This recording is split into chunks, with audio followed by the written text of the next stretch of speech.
ये रक्तपात शांति और अहिंसा की नीति पर चलने वाले उन्हीं गांधी जी के कारण हुआ, जिन्होंने अपने प्रत्येक भाषण और लेख में क्रांतिकारियों की निंदा की। के बावजूद भी मार्च 1931 के वार्षिक अधिवेशन में कांग्रेस ने भगत सिंह के साहस की प्रशंसा में प्रस्ताव पारित किया। तब गांधी जी अपनी इस पराजय को नहीं भूले और कुछ महीने भीतर जब मुंबई के गवर्नर पर गोली चली तो गांधी जी ने उसका कारण भगत सिंह की प्रशंसा में पारित इस प्रस्ताव को ही बताया। सुभाष चंद्र बोस ने गांधी जी के इस कथन का विरोध किया।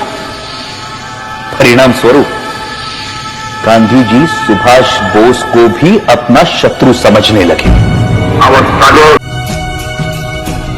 और उनका कांग्रेस अध्यक्ष चुने जाने पर गांधी जी ने कहा कि सुभाष की जीत गांधी की हार है। जब तक उन्हें कांग्रेस अध्यक्ष की गद्दी से नहीं उतारा गया तब तक उनका क्रोध शांत नहीं हुआ। जो लोग कहते हैं कि मात्र गांधी जी के परिश्रम से हमें आजादी मिली, वो एक झूठा इतिहास लिखना चाहते हैं। जब तक देशभक्त क्रांतिकारियों के बलिदान को अंधेरे में रखा जाएगा तब तक हमारी आने वाली पीढ़ियां इतिहास के सवेरे से वंचित रहेंगी। आदर आदर 1947 की सर्दियों में हिंदू मुस्लिम एकता के लिए गांधी जी ने जो आमरण अनशन रखा था, उसे तोड़ने के लिए जो पहली शर्त उन्होंने रखी थी वो ये थी कि दिल्ली की मस्जिदों में शरण लिए हुए हिंदू और सिख शरणार्थियों को मस्जिदों से बाहर निकाला जाए और मस्जिदें मुसलमानों को सौंप दी जाए। सरकार गांधी के अनशन के सामने घुटने टेकने पर मजबूर हुई और जिस दिन गांधी जी ने अनशन तोड़ा उस दिन वर्षा भी हो रही थी। उस असाधारण सर्दी में अच्छे घरों में रहने वाले लोग भी कांप रहे थे, परंतु उन निराश्रितों के ठिठुरते हुए कुटुंब के कुटुंब मस्जिदों से बलपूर्वक बाहर निकाले गए। जिस दिन यह घटना घटी संयोगवश मैं दिल्ली में ही था।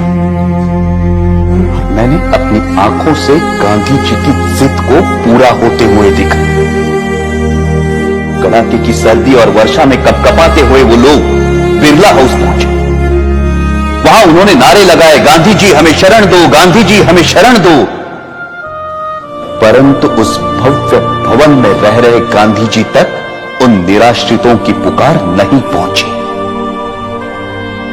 ये मर्मस्पर्शी दृश्य जिसे देखकर कठोर से कठोर मनुष्य का हृदय भी द्रवित हो जाए, मैंने स्वयं अपनी आंखों से देखा है। क्या उन निराश्रितों ने अपनी मर्जी से उन मस्जिदों में डेरे डाले थे? क्या गांधी जी को उन विषम परिस्थितियों की कल्पना नहीं थी जिनसे बाध्य होकर वो बदनसीब उन मस्जिदों में शरण लेने को मजबूर हुए थे? यदि उन मस्जिदों को खाली कराया जाना उचित था तो पाकिस्तान के मंदिर खाली कराकर हिंदुओं को सौंपने की मांग गांधी जी ने क्यों नहीं रखी? यदि वो ऐसा करते तभी यह सिद्ध होता कि गांधी जी निष्पक्षता से हिंदू मुस्लिम एकता के इच्छुक थे। परंतु गांधी जी ने पाकिस्तान और वहां के मुसलमानों के सामने अपना अनशन खोलने के लिए एक भी शर्त नहीं रखी, क्योंकि अपने अनुभव से उन्हें मालूम था कि उनके अनशन का जिन्ना और उनके अनुयायियों पर कोई असर नहीं पड़ता। गांधी जी ने अपने अनशन से भारत सरकार द्वारा पाकिस्तान सरकार को 55 करोड़ रुपए ना देने के निर्णय को भी पलटवाया, जबकि उन्हें भली भांति पता था कि इस रकम का प्रयोग पाकिस्तान भारत के विरुद्ध चल रहे युद्ध में अपनी विजय के लिए करेगा। वो अनेकों बार जिन्ना से मिलने गए और सदा उन्हें जिन्ना भाई अथवा कायदे आजम कहकर संबोधित किया, लेकिन एक भी ऐसा अवसर नहीं आया जब जिन्ना ने उनसे सहयोग की इच्छा प्रकट की हो। गांधी जी की जिस आध्यात्मिक शक्ति और अहिंसा की महिमा का सब जय जयकार करते हैं, वो जिन्ना की दृढ़ता के सामने नपुंसक सिद्ध हुई। गांधी जी को यह दिखाई दे चुका था कि वो अपनी आध्यात्मिक शक्ति से जिन्ना को प्रभावित नहीं कर सकते, तो उन्हें अपनी नीति का पुनर्मूल्यांकन करते हुए किसी दूसरे नेता को जिन्ना और मुस्लिम लीग से निपटने का कार्य सौंप देना चाहिए था। परंतु व्यक्तिगत महत्वाकांक्षा राष्ट्रहित पर इतनी भारी पड़ी कि राष्ट्र के दो टुकड़े हो गए।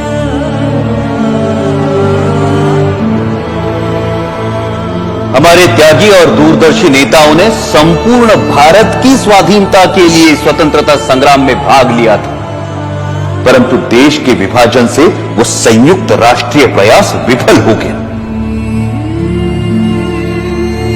जिन देशभक्त क्रांतिकारियों ने हंसते हंसते फांसी के फंदों को गले से लगाया था, आजीवन कारावास अथवा देश से निर्वासित होने की यातनाएं भोगी थी, क्या उन्होंने इसी विभाजित देश के लिए अपने जीवन दांव पर लगाए थे? 14 अगस्त 1947 को छलपूर्वक भारत के विभाजन को स्वीकार कर लिया गया और पंजाब, बंगाल और सीमा प्रांत के हिंदुओं के भविष्य की किसी ने कोई चिंता नहीं की।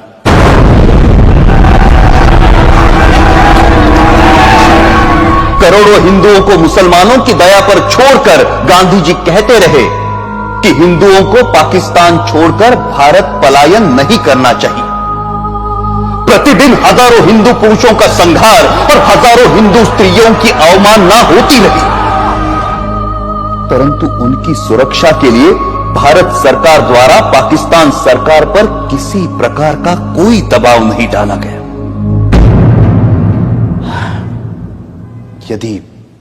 यदि समाचार पत्र पाकिस्तान में हिंदुओं पर हो रहे अत्याचार के संबंध में कुछ लिख देते हैं, तो उसका अर्थ यह लिया जाता है कि समाचार पत्र हिंदू और मुसलमानों में मतभेद फैलाने का काम कर रहे हैं और उन पर प्रेस इमरजेंसी एक्ट की धाराएं लागू कर दी जाती हैं।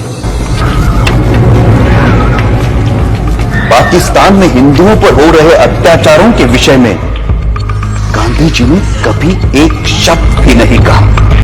यह कहना अनुचित नहीं कि पाकिस्तान में हिंदू जाति और हिंदू संस्कृति को मिटाने के लिए जो अत्याचार हो रहे हैं, उसका मूल कारण गांधी ही है। यदि भारत की राजनीति को भली भांति संभाला जाता तो ऐसा संघार जिसका उदाहरण इतिहास में कहीं नहीं मिलता, कभी भी घटित ना हुआ होता।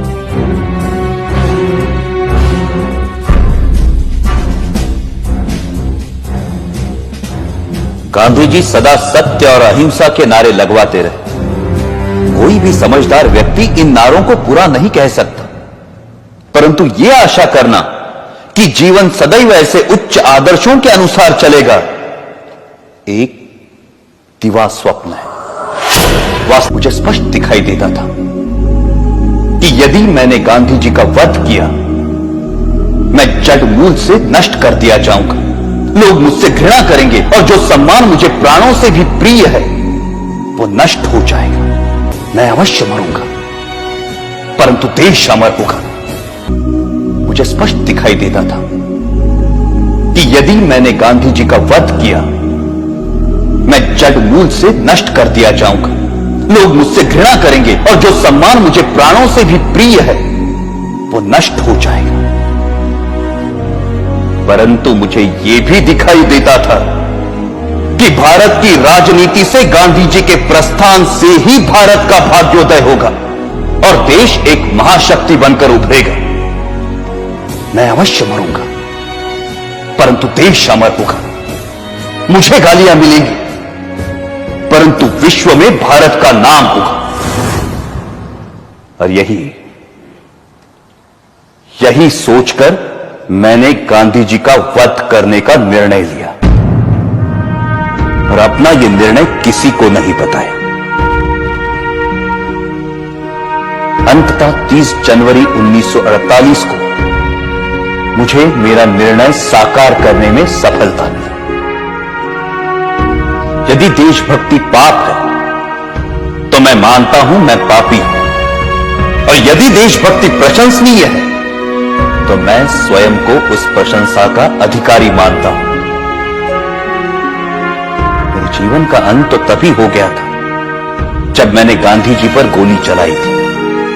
उसके पश्चात तो मैं एक अनासक जीवन बिता रहा हूं और मुझे अपने कृत्य पर कोई पश्चाताप नहीं है। गांधी जी ने इस देश के प्रति जो योगदान दिया है उसके लिए मैं उनका आदर करता हूं और इसीलिए उन पर गोली चलाने से पहले मैं उनके सामने नतमस्तक हुआ था।